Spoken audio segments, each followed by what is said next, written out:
Une petite fille seule voit un millionnaire effondré sur la bande d'arrêt d'urgence alors qu'un camion approche.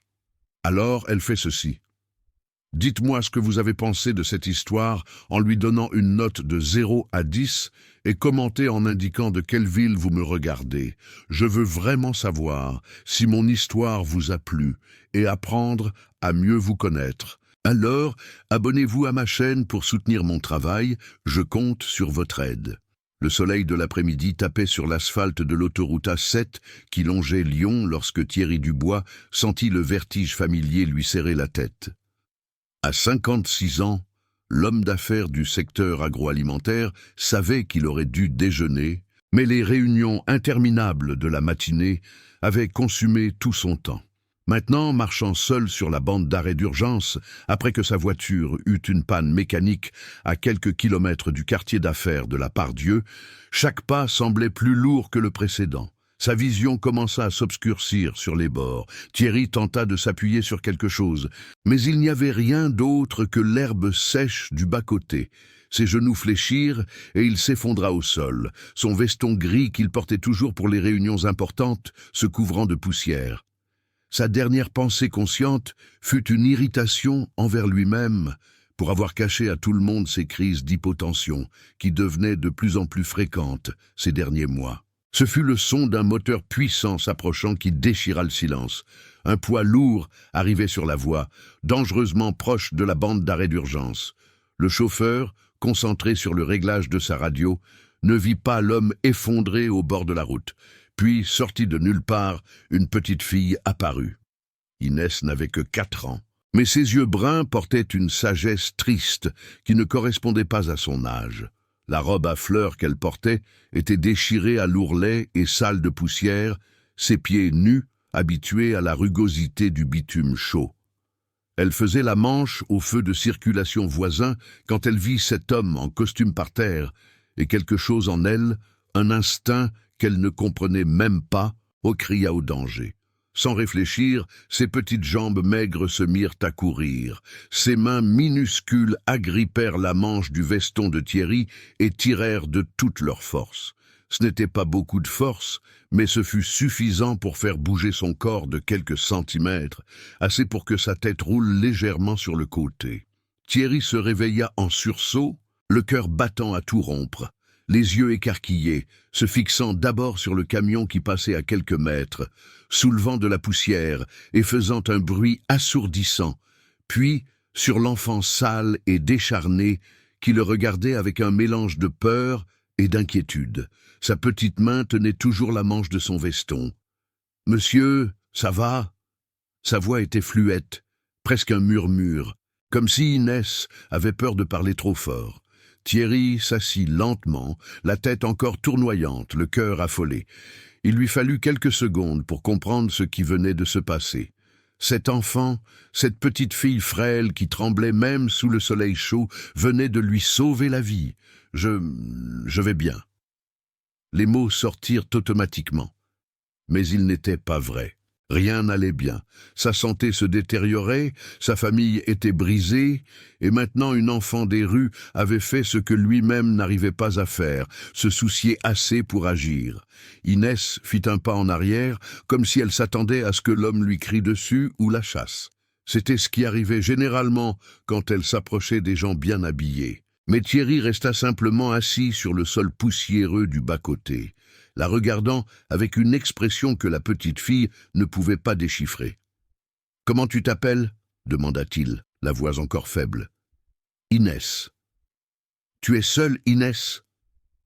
La fillette désigna vaguement le côté opposé de l'autoroute où une femme aux cheveux en désordre observait la scène de loin, les bras croisés, une expression d'impatience sur le visage. « Je suis avec ma tante Nadine. » Thierry suivit son regard et vit la femme.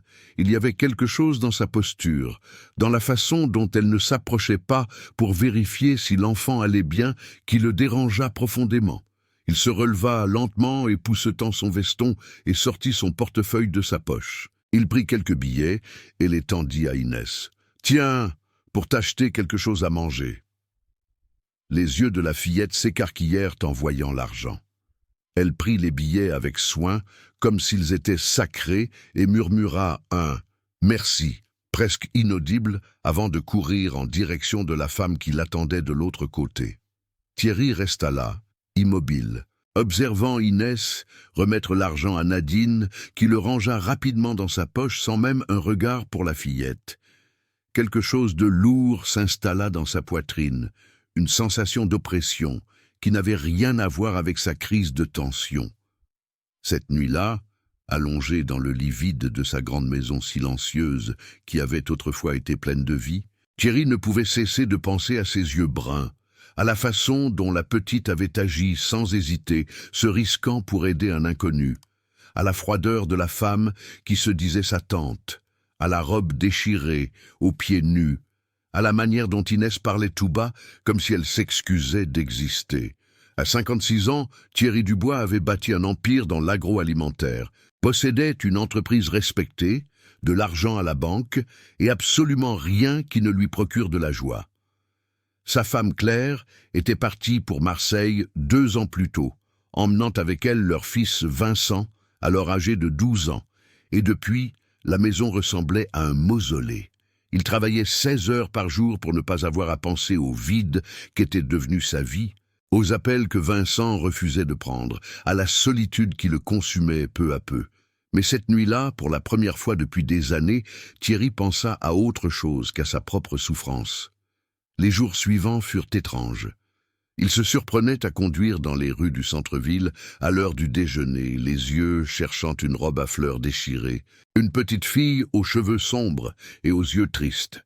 Il se disait que c'était juste pour la remercier à nouveau, pour s'assurer qu'elle allait bien, mais au fond, il savait que c'était plus que ça. C'est le 5e jour qu'il la trouva. Inès était assise sur le trottoir près de la gare routière de Perrache, ses bras fins entourant ses genoux, observant les gens passer. La même femme, Nadine, se tenait à quelques mètres de là, discutant avec d'autres personnes qui semblaient aussi vivre dans la rue. Personne ne prêtait attention à la fillette. Thierry gara sa voiture et se dirigea vers elle. Quand Inès leva les yeux et le reconnut, un petit sourire timide apparut sur son visage et cela brisa quelque chose en lui. « Bonjour, Inès, tu te souviens de moi ?» Elle hocha la tête, sans rien dire. « Je t'ai apporté ça. » Il lui tendit un sandwich qu'il avait acheté à la boulangerie voisine et une brique de jus de fruits. La fillette prit la nourriture avec la même révérence que la première fois, comme si c'était un trésor, et commença à manger lentement, savourant chaque bouchée d'une manière qui suggérait que les repas complets n'étaient pas courants dans sa vie. C'est alors que Nadine s'approcha. « Vous êtes l'homme de l'autoroute, n'est-ce pas ?» Sa voix était rauque, ses yeux calculateurs évaluant le costume bien coupé de Thierry, la montre chère à son poignet. « Tant mieux que vous alliez bien. Notre Inès est très serviable, toujours à aider les autres. » Il y avait quelque chose dans sa façon de parler.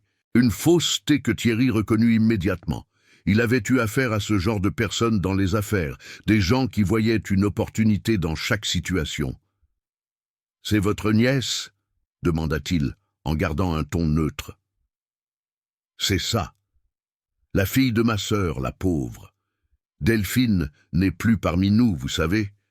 Elle m'est restée pour que je m'occupe de la petite. » Nadine posa une main sur l'épaule d'Inès, un geste qui semblait plus possessif qu'affectueux. « On fait ce qu'on peut, mais ce n'est pas facile.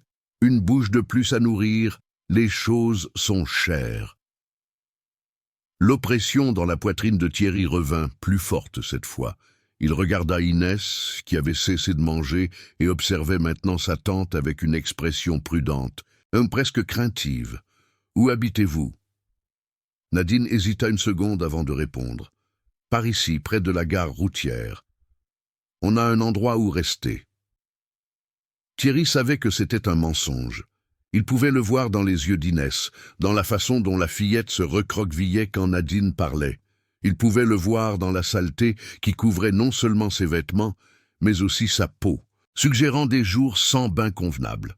Il pouvait le voir dans la façon dont elle dévorait ce sandwich, comme si elle ne savait pas quand serait son prochain repas.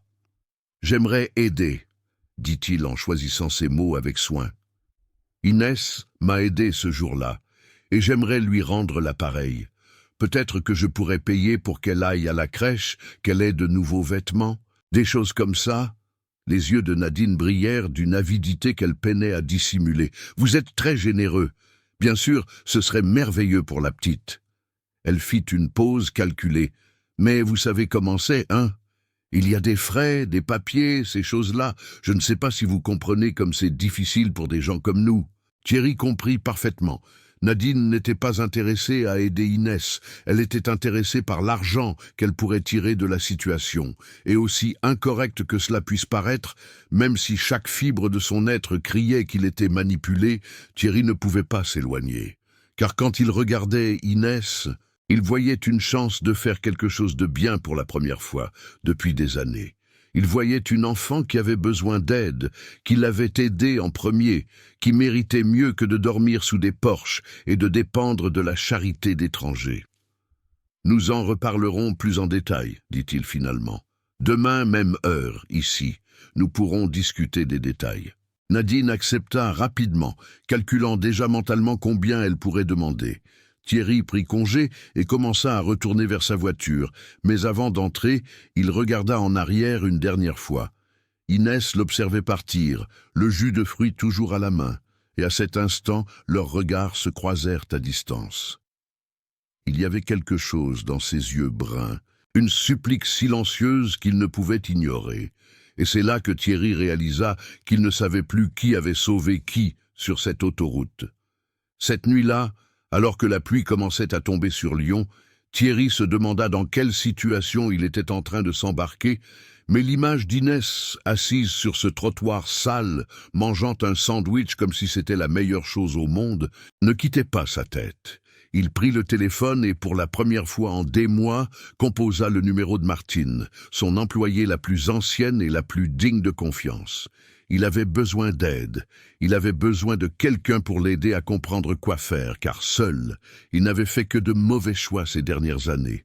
Et dehors, sous un porche près de la gare routière, Inès se blottissait pour tenter de se protéger de la pluie qui commençait à mouiller sa robe déchirée, tandis que Nadine dormait à côté, ronflant bruyamment, avec l'argent que Thierry lui avait donné bien gardé dans sa poche, un argent que la fillette ne verrait jamais. La nuit promettait d'être longue et froide, mais pour la première fois de sa courte vie, Inès avait une petite étincelle d'espoir allumée dans sa poitrine. Le souvenir de cet homme en costume qui avait été gentil avec elle, qui l'avait regardée comme si elle était une vraie personne, pas seulement un moyen d'obtenir l'aumône. Elle ne le savait pas encore, mais cette rencontre sur l'autoroute avait changé leur destin à tous pour toujours. Martine arriva au bureau de Thierry le lendemain matin, le visage chargé d'inquiétude. Avec 3 décennies de service dans l'entreprise, elle connaissait son patron assez bien pour savoir quand quelque chose n'allait pas. Et l'appel de la veille avait confirmé ses craintes. « Vous devez me raconter exactement ce qui se passe, » dit-elle en fermant la porte derrière elle. « Cette histoire de petite fille, vous êtes sûr de ce que vous faites ?» Thierry se passa la main sur le visage, la fatigue évidente. Il avait mal dormi, pensant à Inès sous ce porche, sous la pluie, à la froideur de Nadine. « Je ne sais pas, Martine. Je sais juste que je ne peux pas l'ignorer. » Il raconta tout, de son évanouissement sur l'autoroute à la rencontre de la veille, chaque mot sortant avec difficulté, comme s'il confessait quelque chose qu'il ne comprenait pas lui-même complètement. Martine écouta en silence, les yeux se plissant quand il mentionna Nadine, la façon dont la femme avait réagi à son offre d'aide. « Cette femme profite de l'enfant, » dit-elle sans détour. « Vous le savez, n'est-ce pas? »« Je le sais.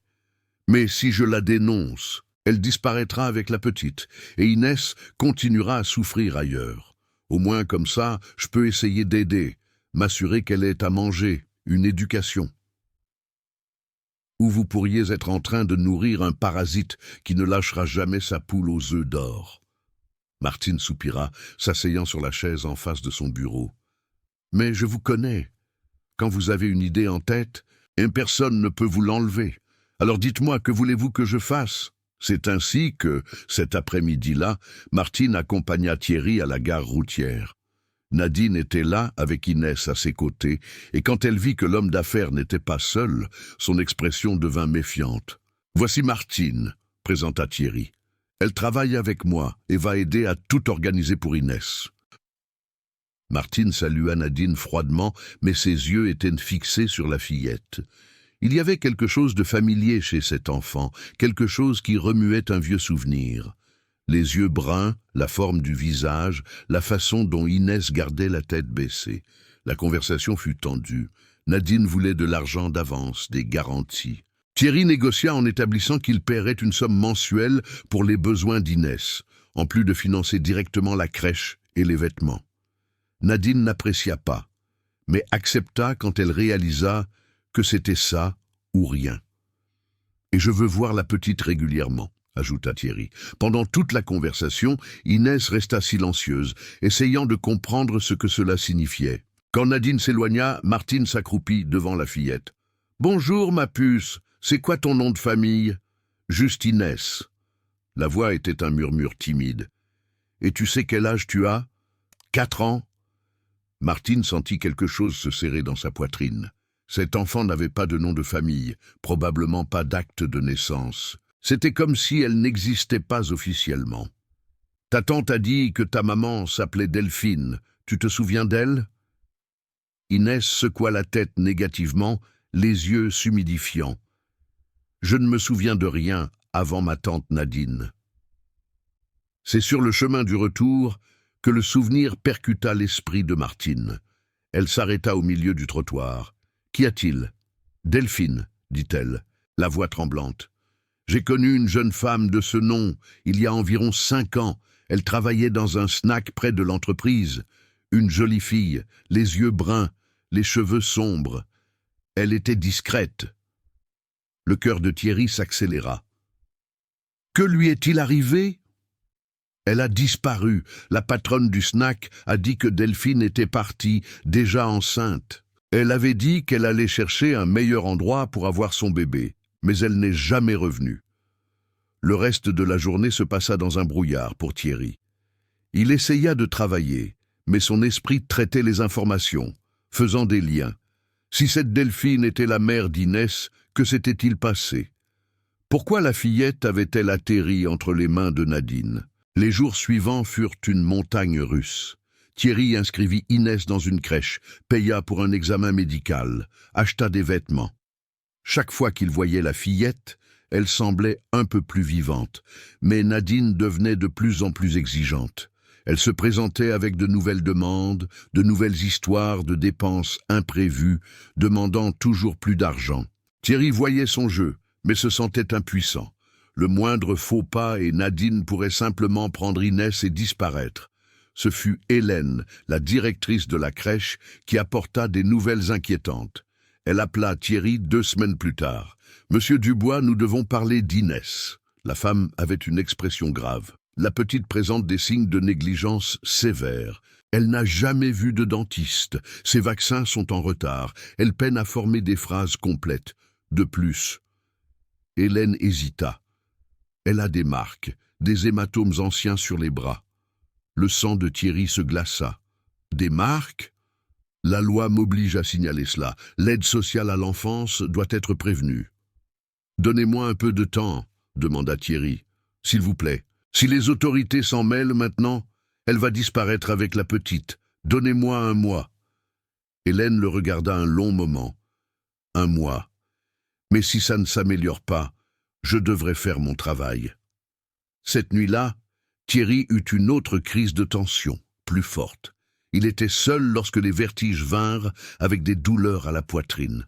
Il resta là pendant près d'1 heure, le cœur battant à tout rompre, en sueur froide, pensant que c'était peut-être la fin. Mais la crise passa, et Thierry resta au sol, fixant le plafond, réalisant qu'il devait voir un médecin. Mais chaque fois qu'il y pensait, il se souvenait d'Inès, et reportait. Ce fut Martine qui découvrit la vérité sur Nadine.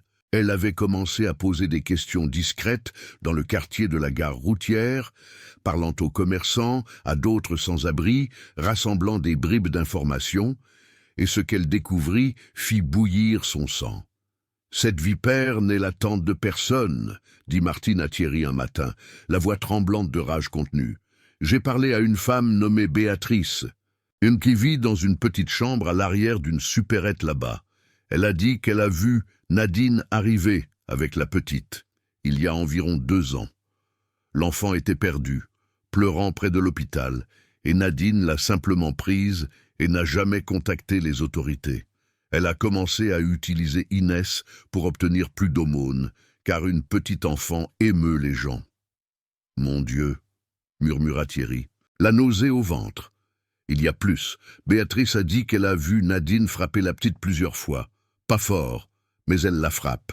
Des petites tapes, des pincements, surtout quand Inès ne veut pas aller mendier ou quand elle pleure trop. Et l'enfant dort dehors, sous ce porche, qu'il pleuve ou qu'il fasse froid, alors que Nadine arrive parfois à dormir dans un foyer, mais n'emmène pas la petite, car elle dit que c'est plus difficile d'avoir une place pour 2. Les mains de Thierry se crispèrent en poing sur la table. Toute la frustration accumulée, toute la souffrance dont il avait été témoin, toute l'impuissance qu'il ressentait, tout remonta en une vague de colère pure. Mais c'était une colère impuissante, car il savait qu'il ne pouvait pas simplement affronter Nadine. La femme avait une carte maîtresse. À tout moment, elle pouvait disparaître avec Inès, et il ne la reverrait plus jamais. « Qu'est-ce que je fais, Martine ?» Il regarda l'employée qui était devenue sa confidente dans cette situation impossible. « Comment je sors cet enfant de là sans tout empirer ?»« Doucement, » répondit-elle, la voix plus calme maintenant. « On rassemble des preuves, on documente tout, on gagne la confiance de la petite pour qu'elle sache qu'elle peut compter sur nous. Et quand le moment sera venu, on agira. » Mais le temps pressait. Hélène appela 3 semaines après leur première conversation, la voix tendue. « Monsieur Dubois, Inès n'est pas venue à la crèche de toute la semaine. J'ai essayé de contacter le numéro qu'on m'a donné, mais personne ne répond. Si elle n'apparaît pas d'ici lundi, je devrais faire le rapport officiel. » Thierry quitta son bureau en courant, le cœur battant à nouveau la chamade, mais cette fois ce n'était pas l'hypotension, c'était la panique pure. Il se rendit directement à la gare routière, chercha dans tous les endroits connus, demanda aux gens qui étaient habituellement là. Personne n'avait vu Nadine ou Inès depuis des jours. Ce fut Béatrice qui lui donna finalement l'information qu'il redoutait. Nadine a dit qu'elle allait déménager, elle a dit que l'endroit devenait trop chaud, que trop de gens posaient des questions. Je pense qu'elle a pris la petite et qu'elle est partie. Thierry sentit le sol se dérober sous ses pieds. Il avait échoué. Après tout, après tous les efforts, toutes les tentatives d'aide, Nadine avait simplement pris Inès et disparu. Et il n'était même pas sûr qu'il soit légalement possible de faire quelque chose, car techniquement la femme était la responsable de l'enfant, même si tout était basé sur des mensonges. Il rentra chez lui ce soir-là, se sentant vaincu comme il ne l'avait pas été depuis le départ de Claire. Il s'assit sur le canapé du salon sombre, et pour la première fois depuis des années, Thierry Dubois pleura. Il pleura pour Inès, pour sa propre incapacité à la protéger. Il pleura pour Vincent, qui grandissait loin de lui en le blâmant. Il pleura pour la vie qu'il aurait pu avoir. Le téléphone sonna. C'était un numéro inconnu. « Monsieur Thierry ?» C'était la voix de Béatrice. « Nadine est à la gare routière en ce moment. Elle essaie d'acheter un billet. Elle a la petite. Si vous voulez faire quelque chose, il vaut mieux venir vite. » Thierry courait déjà vers la porte avant de raccrocher. Thierry arriva à la gare routière, le cœur battant si fort que c'en était douloureux. Ses yeux balayèrent le hall bondé jusqu'à ce qu'il trouve Nadine dans la file d'attente du guichet. Un sac à dos usé sur l'épaule et Inès à ses côtés, la tête basse, les yeux rouges comme si elle avait pleuré. La vue de la fillette dans cet état fit se briser quelque chose en lui. Il s'approcha lentement, essayant de contrôler la colère qui bouillait dans ses veines. « Nadine !» La femme se retourna, effrayée, les yeux s'écarquillant en le voyant. Pendant une seconde, elle pensa à courir, mais il y avait trop de monde, et Thierry bloquait déjà la seule sortie proche. « Monsieur Thierry, je peux expliquer. »« Expliquer quoi ? Que vous vous enfuyiez avec Inès sans prévenir personne. Que vous alliez disparaître et laisser la petite sans crèche, sans médecin. sans rien de ce que nous avons réussi à organiser pour elle. Vous ne comprenez pas. Nadine essaya de paraître indignée, mais sa voix tremblait. Ça devient dangereux ici. Il y a des gens qui posent trop de questions, qui veulent te mettre leur nez où il ne faut pas. J'ai le droit de partir si je veux. Inès est sous ma responsabilité. Thierry regarda la fillette, qui observait la dispute avec la peur peinte sur son petit visage. Elle avait un nouvel hématome sur le bras gauche, encore violet, récent. Quelque chose en lui se brisa en voyant cela. « Combien ?» dit-il, la voix basse, contrôlée. « Combien voulez-vous pour me donner sa tutelle temporaire ?» Nadine cligna des yeux, surprise. Elle ne s'attendait pas à cette approche directe. « Pardon ? Vous m'avez entendu. Combien d'argent voulez-vous pour signer un document me donnant la responsabilité légale d'Inès, temporaire, jusqu'à ce qu'on puisse régulariser sa situation ?» Les mots sortaient amers, chacun lui coûtant un morceau de son âme, mais Thierry savait qu'il n'avait pas le choix. Les principes ne sauveraient pas cet enfant maintenant. Les yeux de Nadine brillèrent de cette avidité familière. Elle fit un rapide calcul mental, évaluant combien elle pourrait tirer de cette situation. 15 000. C'était absurde, c'était de l'extorsion pure, c'était illégal à bien des égards. Mais Thierry hocha simplement la tête. Allons chez un notaire maintenant. Vous signez, vous recevez l'argent et ensuite vous disparaissez où vous voulez. Mais Inès reste. Nadine hésita. Il y avait quelque chose de louche là-dedans, quelque chose qui pourrait lui causer des problèmes plus tard. Mais 15 000 €, c'était plus d'argent qu'elle ne verrait jamais réuni en des années. Et personne ne viendra me chercher après, pas de police, pas de problème, rien. Vous disparaissez et je ne veux plus jamais vous voir près de cette petite. Il fallut 2 heures pour trouver une étude de notaire encore ouverte et un avocat prêt à rédiger un document à la hâte. Le texte était juridiquement fragile. Thierry le savait, mais c'était mieux que rien. Nadine signa d'une écriture tremblante, reçut l'argent en espèces que Thierry avait dû retirer de 2 distributeurs différents, et partit simplement sans regarder en arrière, sans dire au revoir à Inès, sans rien. La fillette regarda Nadine disparaître par la porte de l'étude, et il n'y eut pas de larmes, juste un soulagement silencieux qui brisait le cœur de quiconque y prêtait attention. Inès. Thierry s'agenouilla devant elle, les mains tremblant légèrement. Tu vas rester avec moi maintenant, d'accord? Je vais m'occuper de toi. Tu n'auras plus jamais besoin de dormir dans la rue, tu n'auras pas faim, et personne ne te fera de mal, je te le promets. La fillette le regarda avec ses immenses yeux bruns, assimilant les mots. Tante Nadine ne revient plus? Non, elle est partie. Inès hocha simplement la tête, comme si cela avait parfaitement de sens. D'accord. Mais quand Thierry lui tendit la main, elle ne la prit pas. Elle resta là, immobile, les bras le long du corps, et il réalisa que la confiance n'était pas quelque chose qui s'achetait ou s'ordonnait. C'était quelque chose qui devrait être gagné jour après jour. Cette nuit fut la plus étrange de leur vie, à tous les deux. Thierry emmena Inès dans sa maison, cette grande demeure vide qui avait toujours semblé un mausolée. Il lui improvisa une chambre dans l'une des pièces d'amis, mettant des draps propres, laissant une lumière allumée dans le couloir. Il lui offrit à dîner, et la fillette mangea lentement, mâchant chaque bouchée comme si elle ne pouvait toujours pas croire que cette nourriture était vraiment pour elle. « Tu peux prendre un bain » dit-il en lui montrant la salle de bain. « Il y a de l'eau chaude, des serviettes propres. Je laisserai des vêtements propres ici dehors pour que tu les mettes après. » Inès entra dans la salle de bain et y resta près de 40 minutes. Quand elle sortit, les cheveux mouillés et la peau enfin propre, elle semblait être une autre enfant, plus petite, plus fragile, plus jeune qu'elle ne l'était vraiment. Thierry sentit une boule dans sa gorge en réalisant à quel point la saleté avait masqué sa malnutrition et sa petite taille. Elle dormit cette nuit-là recroquevillée dans un coin du lit, comme si elle avait peur de prendre trop de place. Et Thierry resta assis sur le canapé du salon, incapable de dormir, digérant ce qu'il venait de faire.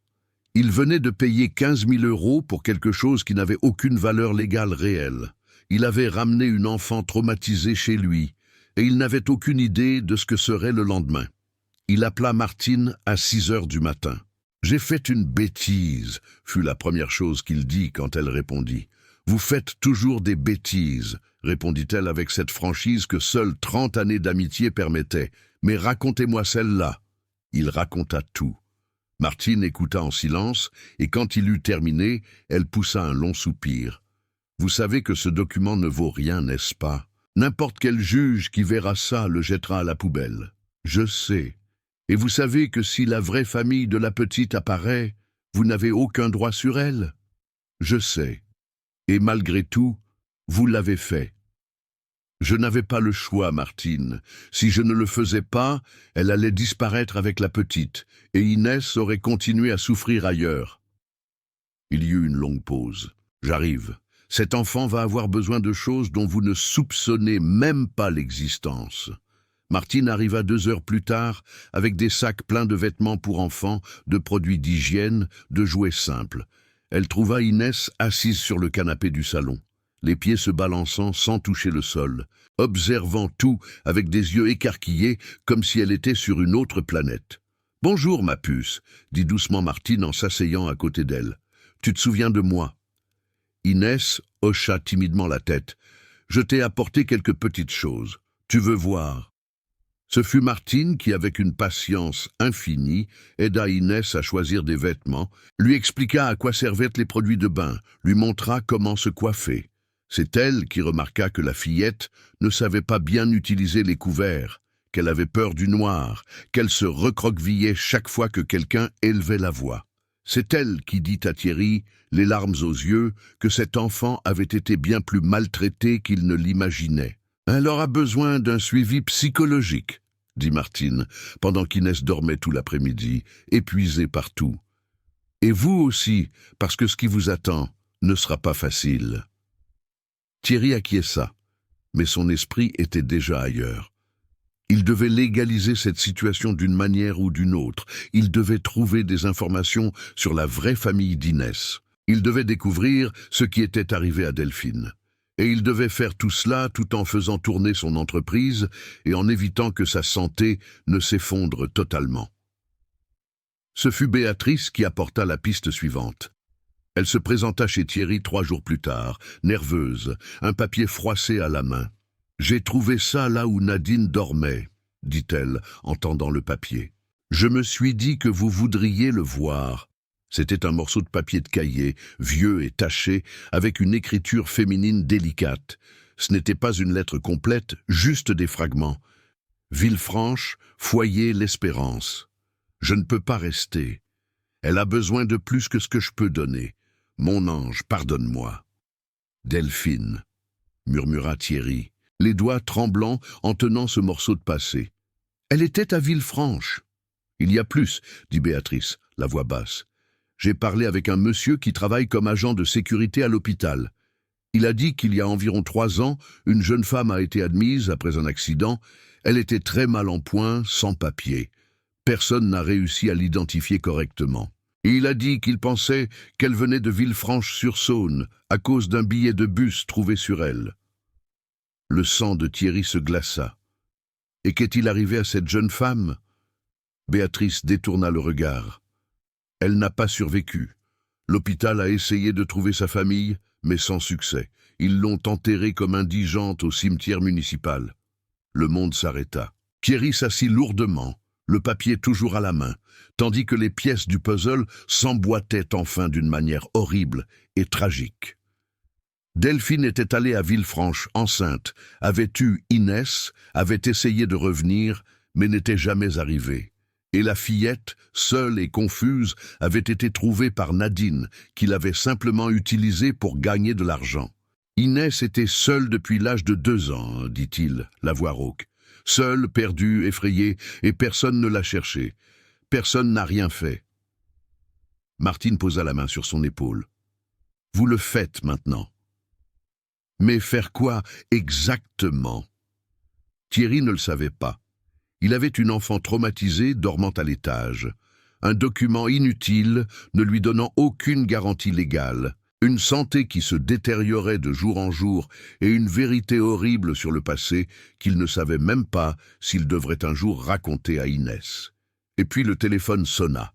C'était un numéro de Marseille qu'il reconnut immédiatement, même après 2 ans sans parler. Claire. « Thierry, c'est moi ?» Sa voix était tendue, inquiète. « Vincent m'a dit qu'une enfant vit avec toi. C'est vrai. » Il ferma les yeux, sachant que la prochaine tempête ne faisait que commencer. La conversation avec Claire fut tendue. Elle voulait tout savoir, exigeait des explications, accusait Thierry d'essayer de remplacer leur fils. « Tu utilises cette fille pour combler le vide que tu as créé ?» dit Claire, la voix pleine de ressentiment. « Tu n'as jamais eu de temps pour Vincent, mais maintenant tu en as pour une inconnue. » « Ce n'est pas ça, » tenta d'expliquer Thierry, mais ses mots sonnaient faibles. « Je reviens à Lyon avec Vincent. Il a besoin de voir quel genre d'homme tu es vraiment. » Elle raccrocha avant qu'il ne puisse répondre, et Thierry resta là, le téléphone à la main, sentant le poids de toutes les erreurs accumulées au fil des ans. Il avait échoué en tant que mari, échoué en tant que père, et maintenant Claire revenait non pas pour une réconciliation, mais pour un jugement. Martine prit en charge les soins d'Inès les jours suivants.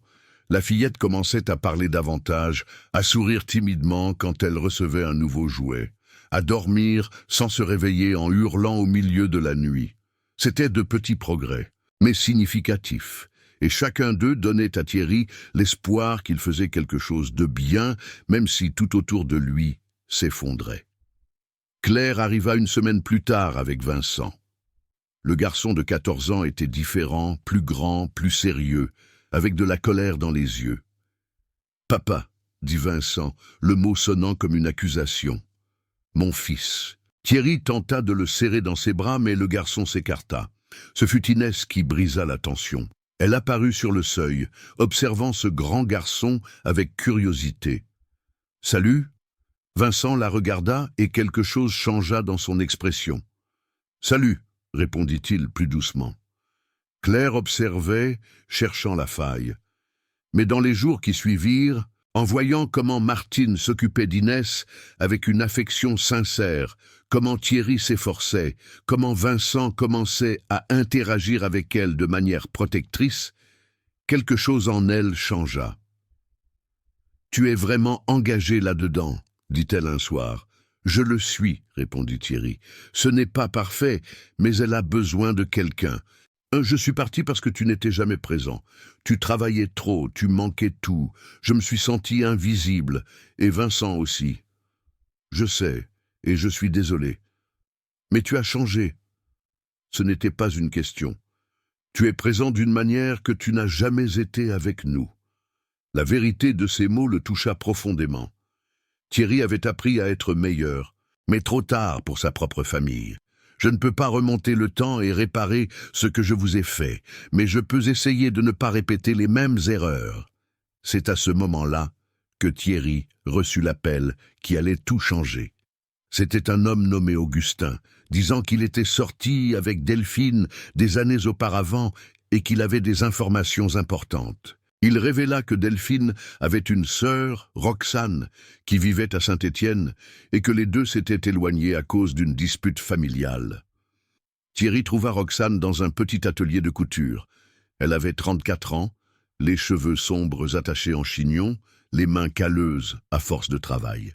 Quand il mentionna Delphine, ses yeux s'emplirent immédiatement de larmes, son corps entier se mit à trembler. « Ma sœur » murmura-t-elle, la voix brisée. « Je l'ai cherchée pendant des années. On s'est disputé violemment pour un héritage stupide, un terrain que nos parents avaient laissé. Et j'ai dit des choses horribles que je n'ai jamais vraiment pensées. Quand j'ai essayé de m'excuser, elle avait déjà disparu, et je ne l'ai plus jamais retrouvée. » Thierry raconta tout. Sur Inès, sur l'accident, sur Nadine, Roxane pleura en écoutant chaque mot, la culpabilité pesant visiblement sur ses épaules. « J'ai une nièce. Pendant tout ce temps, j'avais une nièce qui souffrait, et je ne le savais pas. Voulez-vous la rencontrer ? Plus que tout au monde. » La rencontre entre Roxane et Inès fut soigneusement préparée. Martine expliqua à la petite qu'elle avait une vraie tante, quelqu'un du sang de sa mère. Inès s'écouta avec ses grands yeux, assimilant, Et quand Roxane arriva et s'agenouilla devant elle en disant « Tu as les yeux de ta mère », la fillette, pour la première fois, pleura vraiment, non pas de peur ou de douleur, mais de quelque chose qui ressemblait à un soulagement d'avoir enfin un lien avec son passé. Roxane commença à venir tous les jours. Elle apportait de vieilles photos de Delphine, racontait des histoires de sa sœur quand elles étaient enfants. Comment Delphine adorait dessiner des fleurs, comment elle était douce avec tout le monde, comment elle avait des rêves simples d'avoir une famille et d'être heureuse. Chaque histoire comblait les vides de l'histoire d'Inès, lui donnait un passé, une identité, des racines qu'elle n'avait jamais su qu'elle avait. Et lentement, une famille commençait à se former, étrange et imparfaite, mais réelle et vraie. Mais le corps de Thierry payait le prix de mois de stress et de négligence. Il s'évanouit au bureau un après-midi, et cette fois, il ne se réveilla pas rapidement. Martine le trouva et appela une ambulance. Les examens à l'hôpital révélèrent que son arythmie cardiaque s'était considérablement aggravée et qu'il avait besoin d'une intervention chirurgicale immédiate. « C'est risqué », dit le médecin, « mais sans l'opération, il vous reste quelques mois tout au plus. » Allongé sur ce lit d'hôpital, Thierry regarda les personnes autour de lui. Martine, qui avait été plus qu'une employée, une véritable amie. Claire, qui était revenue non plus avec colère, mais avec une inquiétude sincère. Vincent, qui lui tenait la main pour la première fois depuis des années. Roxane, qui promit de s'occuper d'Inès quoi qu'il arrive. Et Inès elle-même, petite et effrayée, mais là, présente. « Je dois vous dire quelque chose », dit Thierry, la voix faible. Il regarda Claire. « Quand tu es partie, j'ai cru que ma vie était finie. J'ai travaillé jusqu'à presque m'en tuer parce que je ne savais rien faire d'autre. Mais ce jour-là sur l'autoroute, quand je me suis évanoui et que cette petite m'a sauvé, quelque chose a changé. Elle m'a donné une seconde chance de faire les choses bien, d'être la personne que j'aurais toujours dû être. Tu as toujours été une bonne personne, dit doucement Claire. Tu étais juste perdue. » L'opération fut programmée pour la semaine suivante. Thierry utilisa ses jours pour tout organiser. Roxane entama la procédure légale pour obtenir la garde d'Inès avec le soutien financier et émotionnel de tous. Des avocats furent engagés, des documents préparés. Vincent surprit tout le monde en demandant à voir Inès tous les jours, lui lisant des histoires, lui apprenant à dessiner, étant le grand frère qu'elle n'avait jamais eu. La veille de l'opération, Inès entra dans la chambre d'hôpital où se trouvait Thierry. Martine l'avait amené pour un au revoir, juste par précaution. « Monsieur Thierry », dit la fillette, sa voix plus ferme qu'il ne l'avait jamais entendue. Elle s'approcha du lit et prit sa main dans ses petites mains. « Merci d'être resté quand j'ai tiré votre manche ce jour-là. » Thierry sentit des larmes couler sur son visage. À cet instant, il comprit qu'il n'avait pas seulement sauvé Inès. Elle les avait tous sauvés. Elle avait ramené Claire et Vincent dans sa vie. Elle avait donné à Martine la famille qu'elle avait toujours voulu. Elle avait réuni Roxane avec le dernier morceau de sa sœur perdue. Elle avait montré que la famille n'est pas seulement une question de sang, mais d'engagement et d'amour. L'opération fut longue et difficile, mais réussie. Thierry se réveilla entouré de tous, et pour la première fois depuis des années, il sentit qu'il avait une raison de vivre. Les mois suivants furent ceux de la convalescence et de la reconstruction. Roxane obtint la garde officielle d'Inès et emménagea dans une meilleure maison, près de celle de Thierry, avec son aide financière. Claire et Thierry commencèrent à reconstruire leur relation, lentement, avec une thérapie et des conversations honnêtes. Vincent se remit à sourire, trouva un but en aidant Inès, mûrit de manière surprenante. Et Inès s'épanouit. À 5 ans maintenant, elle allait à l'école avec enthousiasme, avait des amis, souriait ouvertement. Les marques physiques du passé cicatrisaient et les émotionnels étaient traités avec affection et patience par tous. Un dimanche ensoleillé, près d'1 an après ce jour sur l'autoroute, tous se réunirent pour un déjeuner. Thierry regarda autour de la table. Inès riant de quelque chose que Vincent avait dit, Roxane servant le repas avec l'affection de celle qui avait enfin une famille, Martine racontant de vieilles histoires, Claire souriant vraiment pour la première fois depuis des années. « Tu l'as sauvée » murmura Claire à Thierry. « Non » répondit-il en observant Inès. « Elle nous a sauvés. » Et c'était vrai. Une fillette de 4 ans, décharnée et effrayée, avait changé le destin de tous par un simple geste de bonté. Elle avait prouvé que même dans les circonstances les plus sombres, la lumière peut émerger, que l'amour n'a pas besoin de liens de sang, mais de présence et de dévouement. Qu'il n'est jamais trop tard pour recommencer, pour faire les bons choix, pour être la personne que l'on aurait toujours dû être. Inès prit une fraise sur la table et l'offrit à Thierry, ce petit geste porteur de tout le sens du monde. Elle était en sécurité maintenant, aimée, protégée. Et tous, de différentes manières, avaient trouvé la rédemption dans ce voyage improbable. Le soleil entrait par la fenêtre, illuminant cette famille étrange et magnifique, construite non pas par le destin, mais par le choix délibéré de ne pas abandonner, de se battre, d'aimer même quand tout semblait perdu. Et à cet instant, enfin, ils étaient tous chez eux. Si vous avez aimé cette vidéo, s'il vous plaît, abonnez-vous à ma chaîne. Je promets de vous apporter chaque jour des vidéos qui rendront votre vie plus heureuse. Commentez ce que vous avez pensé de mon histoire en lui donnant une note de 0 à 10. Et merci beaucoup.